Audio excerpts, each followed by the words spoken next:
Today.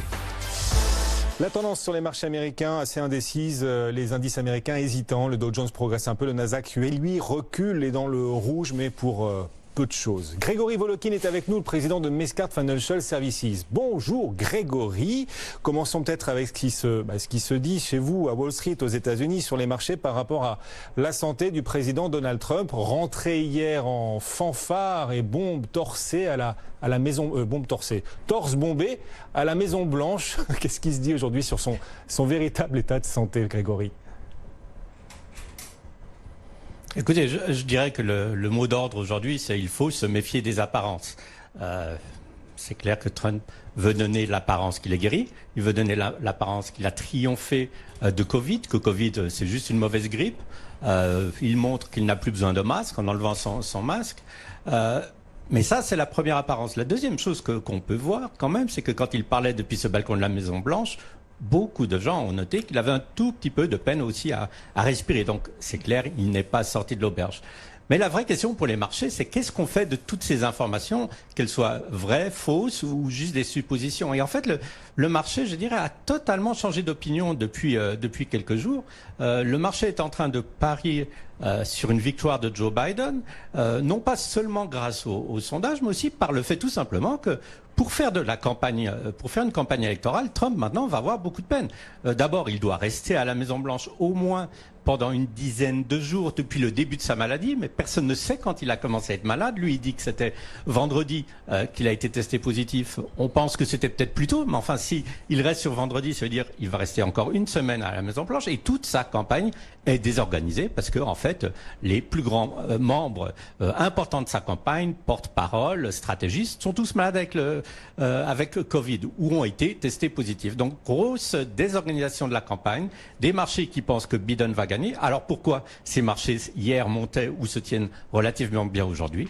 C'est parce que quand on dit démocrate, on dit gros plan de stimulus de l'économie dès que le président est installé.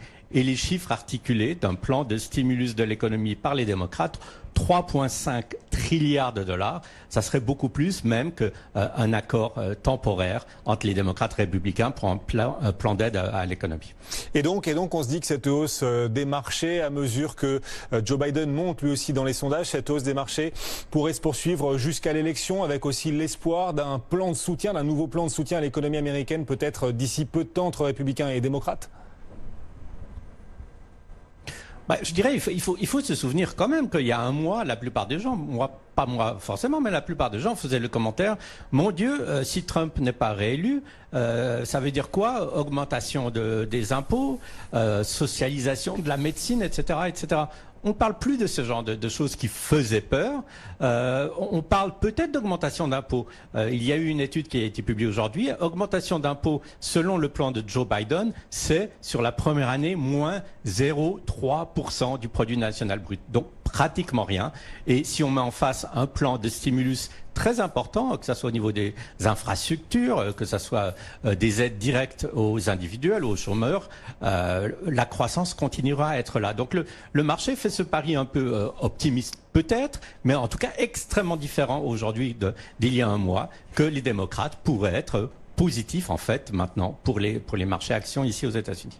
Ce qui serait en effet relativement nouveau. Et dans ces négociations entre les démocrates dont vous parliez, les républicains, pour un nouveau stimulus, pour soutenir l'économie américaine, on sait les marchés toujours suspendus à cet accord. Pour l'instant, il n'est pas là, il n'est pas sur la table. Quelles sont les principales différences, Grégory, qu'il reste à combler?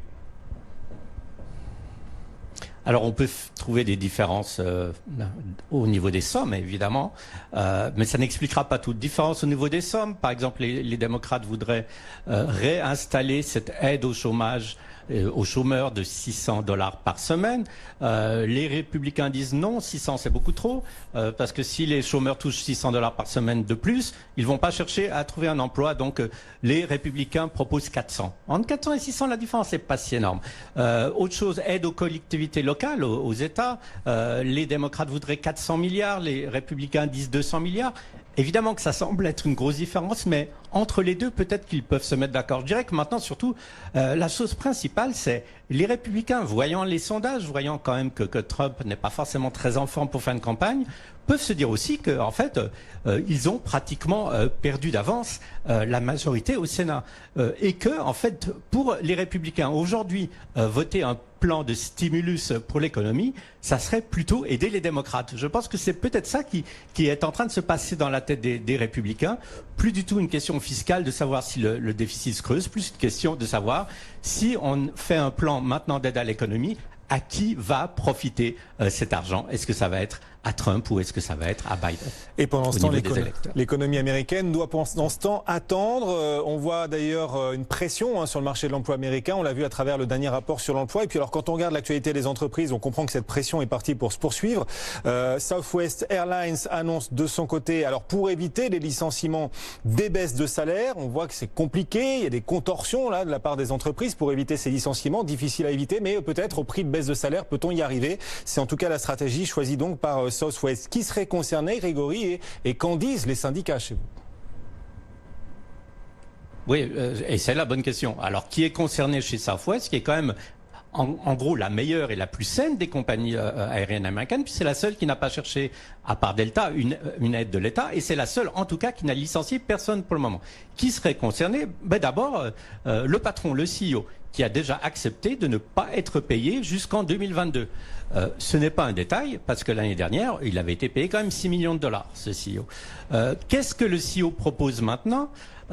Il propose tout simplement une baisse des salaires de 10%. Alors, cette baisse de salaire de 10%, il l'a proposée tout d'abord, évidemment, à tous les employés qui ne sont pas syndiqués. Parce que les syndicats, on peut s'attendre quand même qu'ils soient plus difficiles à convaincre. Et maintenant, la question, elle est là. Les syndicats, ils sont devant un choix très très difficile. Est-ce qu'on accepte 10% de renégocier à la baisse les salaires, ce que font pas souvent les syndicats, c'est pas vraiment leur rôle, ou bien en refusant cette discussion et ces baisses de salaire, on va pousser le management tout simplement à devoir faire comme les autres compagnies, à licencier du personnel. Alors c'est un dilemme, je dirais, extrêmement moral, extrêmement éthique, et on verra là, c'est un très bon test, si les syndicats, dans ce cas, sont assez pragmatiques pour pouvoir accepter de jouer un rôle que jusqu'à maintenant, ils ont rarement joué dans des négociations salariales. Intéressant, en effet, cas de figure que pose aujourd'hui Southwest Airlines, c'est le rapport avec les syndicats. Chaque jour, Grégory, vous apportez également à nos auditeurs et téléspectateurs qui souhaitent éventuellement investir sur les marchés américains un conseil à l'achat ou à la vente. Aujourd'hui, Grégory, vous êtes à l'achat sur la nouvelle économie et l'un des titres représentatifs de cette nouvelle économie. Oui, et ce titre, c'est Snapchat. Alors, n'ayez pas peur, j'utilise pas beaucoup Snapchat, même très très peu. Sauf que, en fait, si on regarde qui utilise Snapchat, la première chose, il y a une étude qui a été publiée ce matin, c'est que c'est l'application la plus populaire chez les teenagers. Et attention, ce n'est pas rien de dire ça, parce qu'en fait, Snapchat est passé devant TikTok, qui est numéro 2, et devant Instagram, qui est numéro 3. Ça, c'est la première chose. La deuxième chose avec Snapchat, c'est que ces teenagers, ils passent beaucoup de temps. La majorité des utilisateurs de Snapchat, ils ouvrent cette application plus de 30 fois par jour et ils passent en moyenne pratiquement une demi-heure par jour. Est-ce que c'est du temps perdu ou pas? C'est pas à moi de le dire. Mais ça va pas tomber, je dirais, dans l'œil d'un sourd, si je puis utiliser cette expression. Évidemment que je ne peux pas. Pourquoi? C'est parce qu'en fait, Snapchat dépend beaucoup de la publicité. Or, la publicité sur Snapchat, elle commence à monter en puissance. Il y a une année, c'était 1,5 milliard de revenus publicitaires. On prévoit l'année prochaine près de 3 milliards. Et surtout, Snapchat, ils font des choses différentes. Alors, par exemple, Snapchat, maintenant, avec des entreprises, ils utilisent ce qu'on appelle la réalité augmentée. Je m'explique. Imaginez que vous êtes une compagnie qui vend du vernis à ongles. Très bien, on peut faire une belle publicité. Mais sur Snapchat, vous procurer à l'utilisateur de Snapchat tout simplement un filtre qui lui permet de mettre sur sa main et sur ses ongles les différentes couleurs, les différentes teintes ou la palette de vernis à ongles. Petit exemple, mais attention, c'est un exemple qui peut aller loin. On sait que beaucoup de magasins de vêtements ont fermé. On ne peut plus vraiment essayer des vêtements si on ne va pas dans un magasin. Sauf qu'avec de nouveau la réalité augmentée, il y a moyen de mettre en place, grâce à une grosse utilisation très très forte là, de l'intelligence artificielle entre autres, l'essai d'Abby en utilisant sa propre figure sur Snapchat avec des filtres. Donc Snapchat, il y a des relais, je dirais, de croissance. Ça plaît énormément aux adolescents, surtout aux adolescentes d'ailleurs. C'est plus de 70% d'utilisation féminine. Et c'est, je pense, pour les annonceurs, un relais pour sortir un peu toujours de Facebook, Google, qui commence à être extrêmement bien exploité déjà maintenant. Vous êtes boule, vous êtes à l'achat sur cette valeur. Donc Snapchat, on l'aura compris, avec une optique toujours moyen, long terme dans les recommandations que vous apportez à nos auditeurs et téléspectateurs. Merci Grégory. Grégory Volokin, le président de Mescart Financial Services, que vous ne trouverez donc pas sur Snapchat. Inutile de chercher. Wall Street est toujours hésitant en ce moment. Le Dow Jones gagne 0,3. Le Nasdaq, lui, perd 0,3%. Le CAC tranche à la hausse, plus 0,6%. BFM Bourse, vos placements.